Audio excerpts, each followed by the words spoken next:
दोस्तों नमस्ते। आज हम लोग एन की क्लास 8th की इंग्लिश की टेक्स्ट बुक हनी ड्यू के यूनिट 1 की poem the ant and the cricket पढ़ने जा रहे हैं।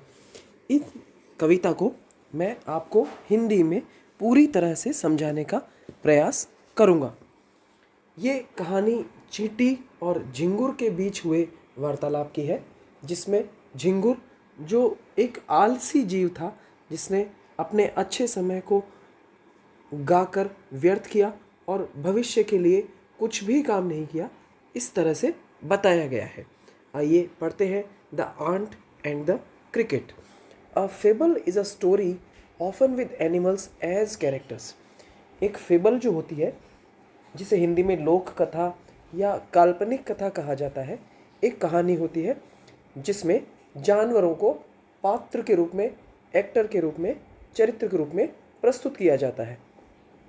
दैट कन्वेज अ मोरल, जो कि एक नैतिक शिक्षा हमें देती है। कन्वेज यानी दूसरे लोगों तक पहुंचाना या देना। This poem about an ant and a cricket contains an idea of far reaching significance. ये कविता जो है, ये एक आइडिया, एक विचार बताती है चींटी और झिंगुर के माध्यम से फार रीचिंग सिग्निफिकेंस यानी एक दूरगामी महत्व, एक दूर तक पहुंचने वाली शिक्षा के बारे में बताती है। Which is as true of a 4 leg cricket as of a 2-legged one. ये जितनी 4 पाँव वाले झिंगर के लिए सत्य है, उतनी ही 2 पाँव वाले के लिए भी, 2 पाँव वाले से मतलब यहाँ पर है हम लोग इंसान, हम लोगों के लिए भी यह बहुत बड़ी शिक्षा देती है। Surely you have seen a cricket that has 2 legs। निश्चित है आपने भी ऐसे झिंगुर देखे होंगे जिसके 2 पाँव होते हैं। कहने का मतलब इंसान भी झिंगुर की तरह ही कई बार आलसी हो जाता है। A silly young cricket accustomed to sing। एक मूर्ख जवान झिंगुर गाना गाने का accustomed यानी आदी था, वह उसकी आदत में शामिल था। Through the warm sunny months of gay summer and spring. पूरे गर्मियों के मौसम में जब सूरज, जिन महीनों में सूरज चमकता है उन्हें ज़्यादा तेज चमकता है, उन्हें सनी मंथ्स कहा जाता है। ऑफ गे समर, गे से मतलब हैप्पी, जॉली, गर्मियों के महीनों में, और स्प्रिंग वसंत के महीने में। Began to complain when he found that at home.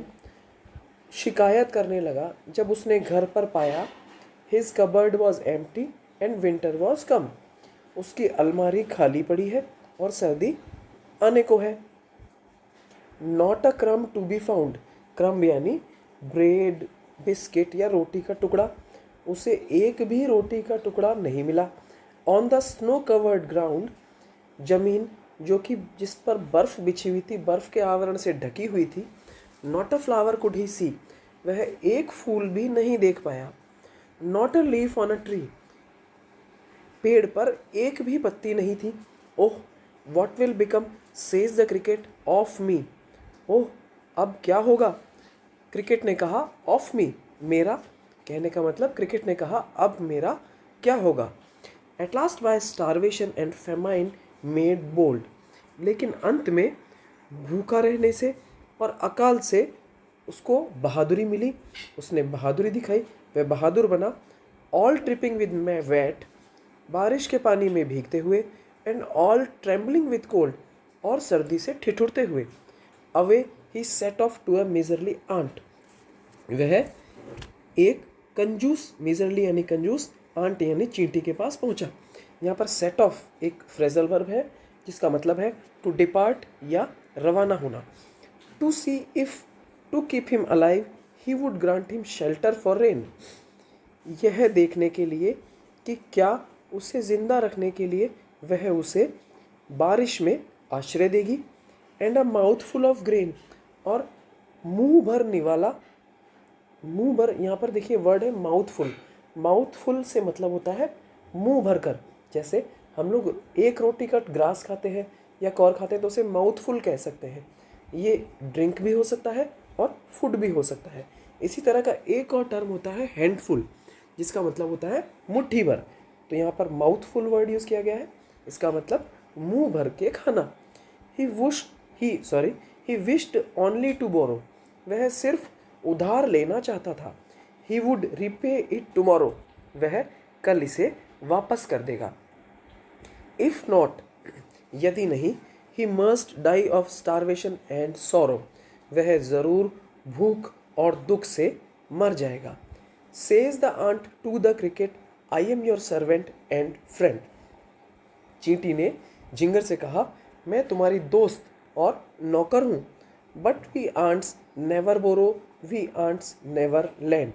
लेकिन हम चींटियाँ बोरो यानी उधार लेना, लैंड यानी उधार देना, हम चींटियाँ कभी भी उधार नहीं लेती हैं और उधार नहीं देती हैं। बोरो और लैंड यहाँ पर आपस में ऑपोजिट वर्ड्स हो गए। But tell me dear cricket, लेकिन प्रिय झिंगुर एक बात हमें बताओ, did you lay nothing by when the weather was warm, जब मौसम गर्म था तुमने अपने लिए क्या कुछ नहीं रखा? ले यानी रखना। क्वॉथ द क्रिकेट, नॉट, झिंगुर ने कहा नहीं। यहाँ पे वर्ड है क्वॉथ, इसका मतलब होता है सेड। पर इस वर्ड के बारे में इंटरेस्टिंग चीज़ ये है कि यह सिर्फ फर्स्ट और थर्ड पर्सन में ही यूज़ किया जाता है सब्जेक्ट के पहले। इसे सेकंड पर्सन के सामने, बिफोर द सेकंड पर्सन, इसे कभी भी यूज़ नहीं किया जाता। नॉट आई, मैंने नहीं। My heart was so light, मेरा दिल जो है बहुत ही खुश है, केयरफुल है। मेरा दिल जो है बहुत ही खुश है, केयरलेस है। That I sang day and night for all nature looked gay, कि मैं दिन और रात गाता रहा। किसके लिए? For all nature looked gay, for all सबके लिए, सबको, नेचर लुक्ड गे, जो नेचर या प्रकृति गे यानी हैप्पी जॉली दिखाई दे रही थी, उसके लिए मैं दिन और रात गाता रहा। यू सेंग सर, यू से, तुमने गाया सर, श्रीमान तुमने गाया, तुमने कहा। गो देन, तो जाओ।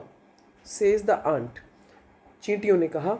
And dance the winter away, और नाच कर सर्दियों को भी गुजारो या सर्दियों को भगाओ। दस एंडिंग, इस तरह समाप्त करते हुए, ही हैस्टिली लिफ्टेड द विकेट, उन्होंने विकेट को उठा लिया। विकेट से मतलब यहाँ पर एक बड़े जो गेट होते हैं उनको जनरली जब बंद रखा जाता है तो आने जाने के लिए एक उसमें एक छोटा गेट होता है जिसे विकेट कहा जाता है। कहने का मतलब जब तेज़ सर्दी या तेज़ बारिश हो तो आप बड़े गेट को बंद कर दीजिए, जिससे सर्दी घर में नहीं आ सकेगी, और आप आने जाने के लिए छोटे गेट का इस्तेमाल करें, उसे विकेट कहा जाता है, जैसे कि आप इस चित्र में देख सकते हैं। तो उन्होंने विकेट उठाया, कहने का मतलब उस गेट को उठाकर बंद किया। And out of the door turned the poor little cricket, और बेचारे छोटे झिंगुर को दरवाजे से बाहर कर दिया। Folks call this fable, folks यानी लोग इसे फेबल यानी काल्पनिक कथा कहेंगे। I will warrant it true, लेकिन मैं इसे सच समझता हूँ। वारंट से मतलब है किसी भी चीज़ को जस्टिफाई करना। Some crickets have 4 legs and some have 2, कुछ झिंगुरों के 4 पाँव होते हैं, एंड सम हैव 2, और कुछ के 2। कहने का मतलब झिंगुर के माध्यम से इंसानों पर कटाक्ष किया गया है। अडॉप्टेड फ्रॉम ईसप्स फेबल, इस कहानी को अडॉप्टेड किया गया है या रूपांतरण किया गया है ईसप्स फेबल। ईसप एक लेखक थे, इनकी जो फेबल्स, ईसप्स फेबल्स है, इन्हें ईसोपिका भी माफ़ कीजिए, ईसोपिका भी कहा जाता है, जो इनके द्वारा लिखी गई कहानियों का संग्रह है।